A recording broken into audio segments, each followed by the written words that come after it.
Okay, guys, so this is the last part of your blood lecture, which we are focusing on leukocytes, categories of leukocytes, as well as platelets and its functionality. So we talked about leukocytes, and we mentioned that there are five different types of white blood cells, and they're mainly categorized based on the presence of granules, as identified as granular leukocytes versus agranular leukocytes. And we can also categorize them based on their frequency, which is the sentence we had: never let monkey eat banana, neutrophils, lymphocytes, monocytes, eosinophils, and basophils. So let's go ahead and take a look at some of the main functions associated with each category of these white blood cells. We're going to start with the most frequent type of white blood cells, known as neutrophils. These are considered to be phagocytic cells. As you guys may recall, phagocytics implies that they have the ability to basically engulf. They have the ability to basically engulf your any cytopathogens, anything that can contain and cause any infection, and basically digest those particles. Again, if you guys recall, phagocytosis is a form of endocytosis that basically your white blood cells bring foreign material into the cell. They have the ability to migrate to the location of the or site of infection at a relatively fast pace. So it is one of the first cells that are present at the site of infection. Now, when you look at their structure and their ability to basically destroy any sort of infective agents, looking at them, they carry a high concentration of digestive enzymes, which helps them with basically breaking down foreign materials. Their characteristics, as far as the structure goes, their nucleus actually can have between 2 to 6 lobes. So if you take a look at this, you can say you have 1, 2, 3, 4, and then one right here. These are 5 lobes nucleus. Typically what happens is as the neutrophils get older, the number of the lobes associated with the neutrophils, lobes of nucleus associated with the neutrophils also increase.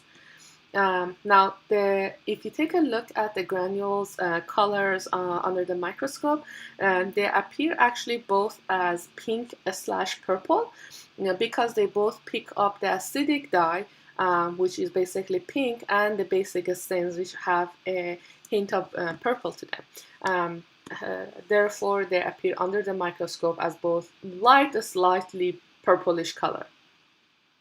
So what we identified as pus that is usually released in the site of infection is basically what is being released as,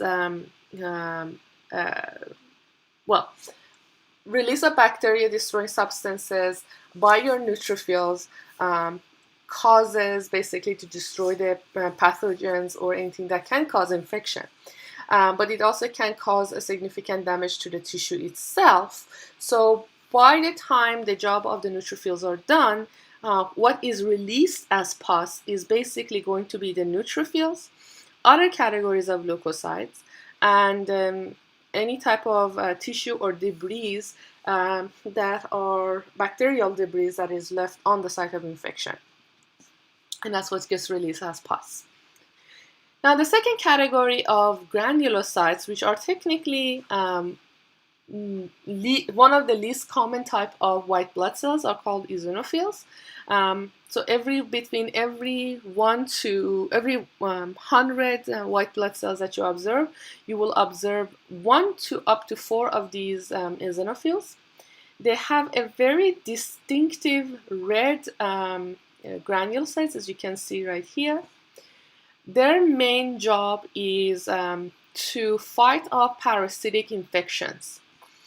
So what they do is they actually attach themselves to the parasite and they release the material directly in the environment of the parasite, which causes its destruction.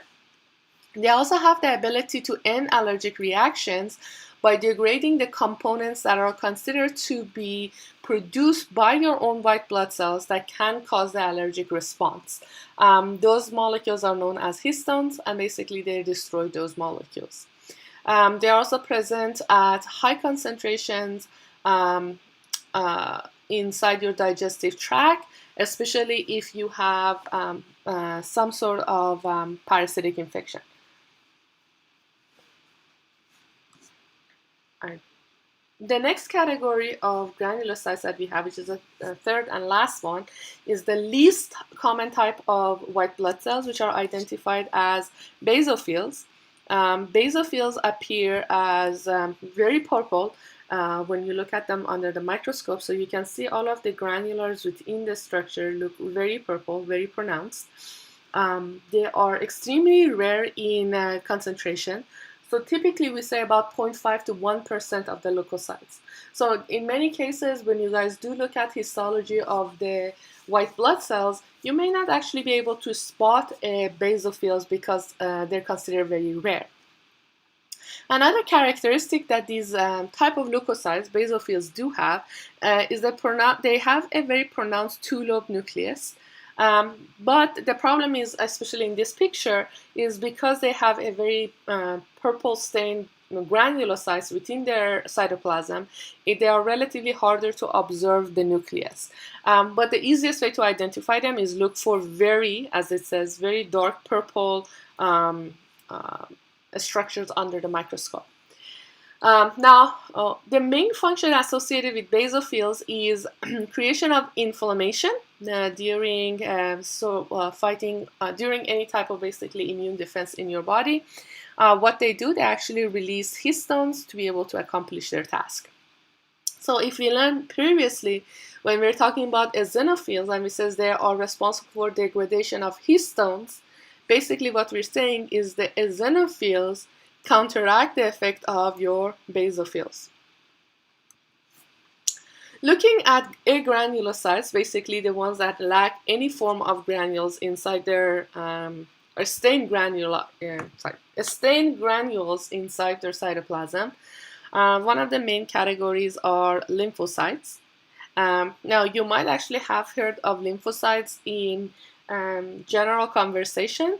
There are two main categories of them, B lymphocytes and T lymphocytes, which we actually represent them as B cells and T cells. If you have any sort of studies in the sense of HIV virus or any type of disease that actually causes an immune suppressive condition, they can be associated with your B cells and T cells. These are extremely important in the sense of creating an immune response in your body. We'll talk about them in more detail in lymphatic system. They have a very, very pronounced nucleus. As you can see, this nucleus kind of takes over the whole cell. So there's very limited cytoplasm in that cell. And they actually are very specific. So if you're thinking about lymphocytes, they don't just randomly attack everything, but they actually rather act as very specific or target very specific molecules by identifying a specific type of protein called antigens. We will discuss these in more detail when we talk about lymphatic system. The last category of your white blood cells are referred to as monocytes. Monocytes are also considered relatively low concentration, so about 4 to 8% of these cells are form the total percentage of all your white blood cells.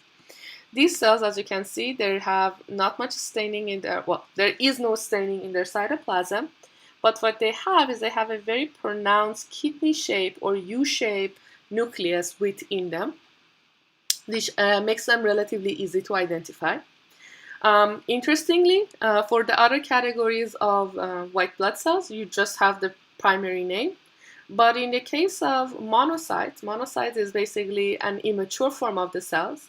And when they get to the tissue and they find the infection to fight it off, they actually transform to their mature cells called macrophages. These are also identified as phagocytic cells, which basically means they have the ability to engulf any sort of infective agent and destroy them using their lysosomes. So again, they do contain typical lysosomes, but as I mentioned, those lysosomes or those structures, granulars within the cells are not going to be stained with a typical stain. Hence the word agranulocytes for them. Now, last category of formed elements within your blood is called platelets or thrombocytes. As I mentioned earlier, and if you guys recall, platelets work very closely with a protein found inside your blood plasma called fibrinogen to be able to effectively form a blood clot on the damaged blood vessels.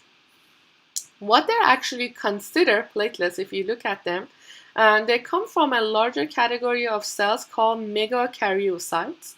So they themselves are not technically a full-grown cells, but they actually come from a much larger cells called megakaryocytes. As you can hear, the word mega implies really large.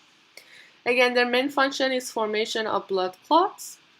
What they do is they plug small holes at the walls of the blood vessels. They can bind to a specific type of protein called collagen fibers. It should sound familiar to you from the histology lecture. And they bind to the damaged area and basically enables the blood vessel to be plugged. What they also have the ability to do is they secrete from their granules solutions and molecules that will attract other platelets to the site of infection. The site of damage.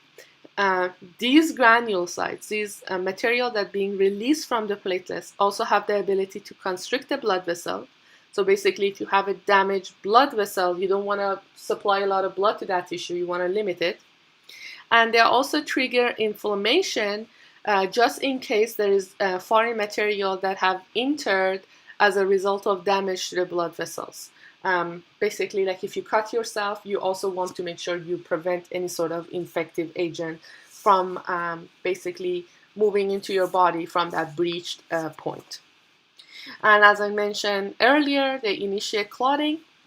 They generate a tough protein fiber network called fibrin network or fibrin network. As you can see here, they are going to trap your red blood cells. You can see right here. So these are the fibrin network, and these are your red blood cells. And the combination of these protein fibers and your red blood cells is basically what we identify as blood clot, not blood clot. Anyway, so the last component that I want to focus on is production of red blood cells. So we talked about destruction of red blood cells. Let's quickly talk about production of red blood cells. First of all, the process is known as hematopoiesis, as in blood cell hematopoiesis implies production or creation. We discussed that this process happens in the red bone marrow. And there's about 100 billion new blood cells that are formed every day. Just wrap your head around that. 100 billion new blood cells being produced every single day. Now, if you're looking at the cells within your red bone marrow to produce your blood cells, again, blood cells being implying red blood cells, white blood cells, and platelets. They come from two main categories of stem cells. One called lymphoid stem cells, the other one called myeloid stem cells. Now, if you guys remember lymphocytes, the category of white blood cells that gives you your B cells and T cells, they have their own category of stem cells called lymphoid stem cells. Every other type of white blood cells, as well as platelets and red blood cells, are going to be produced by myeloid stem cells. So let's take a look at this concept. Let me go one more slide. So don't get panicked. You don't need to know all of these information. What I do want you guys to understand is just the drawing and the main components of this this diagram. So you have your blood cell, blood stem cells on top, and they're categorized to myeloid and lymphoid.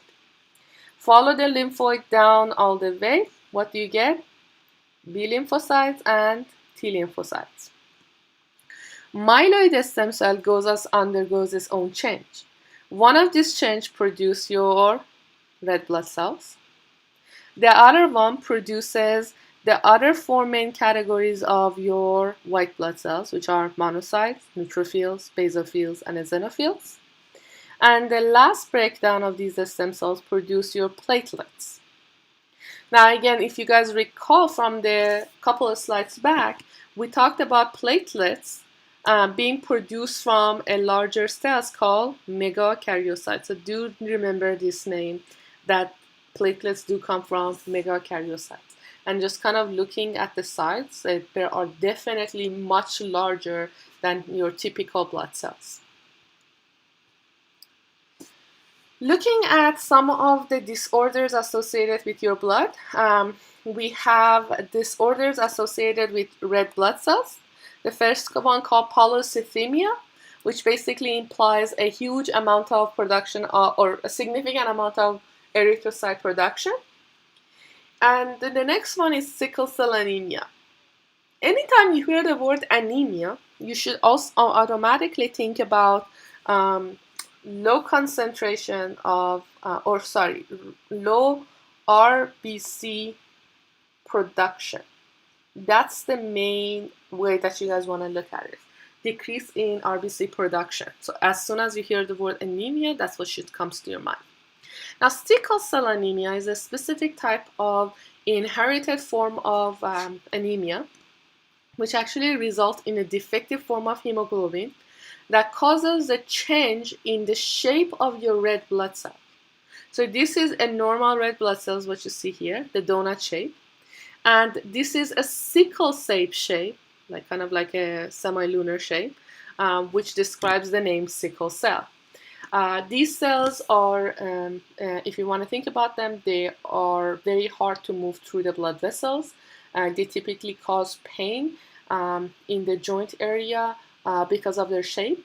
They are destroyed more rapidly because they do not look like a normal cell, so your body do try to get rid of them.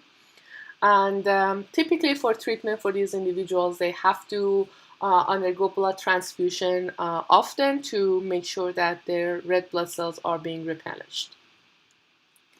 Now, as I mentioned, anemia is identified as low concentration or low production of red blood cells. As a result, since red blood cells carry oxygen, you typically have low levels of oxygen in your bloodstream. Symptoms of it is pale, because basically you don't have as much as blood in your tissue, so your color looks pale. You look fatigued, short of breath, and chilled. So fatigue and short of breath is because typically you have low levels of oxygen. And the chilled is because if you don't have enough oxygen, your metabolism also going to go down. And metabolism provides what? Your body heat. So basically, if you have low metabolism because you don't have enough blood, your body cannot generate enough heat, and therefore you feel chilled. Now, typically, you can have significant blood loss that causes anemia, and you can fix that with a simple blood transfusion, like somebody that's gotten into a car accident. As I mentioned, you have a sort of anemia called iron deficiency anemia, which basically means your body does not have access to iron, and as a result, it cannot produce new red blood cells. Typically, you can resolve that by either taking iron supplements or increasing it inside your dietary intake. And spinach is a really good source for it. Another reason for anemia could be high levels of red blood cell destruction, which is basically known as hemolytic. Heme as in red blood cells, lytic means destruction, or lysis means destruction. So hemolytic anemia simply means that you have either some sort of abnormality in the hemoglobin, or you have some sort of infection that causes an increase in destruction of red blood cells. Another common type of anemia is known as lack of vitamin B12, which is called pernicious anemia. So vitamin B12 is necessary for the division of red blood cells in the early stages of development. So if that doesn't happen, cell remains immature. But it's very easy to basically recover from it, because what you do need is a vitamin B12 injection, and basically you're set to go. That allows the RBCs to mature, and your blood cell production should go back to normal. If you are a vegetarian, you're more susceptible to this type of deficiency because there is no meat in diet, which will basically bring in vitamin B12. So basically you can consume food that are rich in vitamin B12, take supplements of vitamin B12 to help with pernicious anemia. Last one, which is very interesting, is associated with your kidney, hence the name renal anemia. So in your kidney, let me just bring a point to you guys before we explain this. If I want to produce, so RBC production actually relies on a hormone called erythropoietin, which we shorthand to EPO, that is produced by your kidney. So kidney produces EPO, which goes to red bone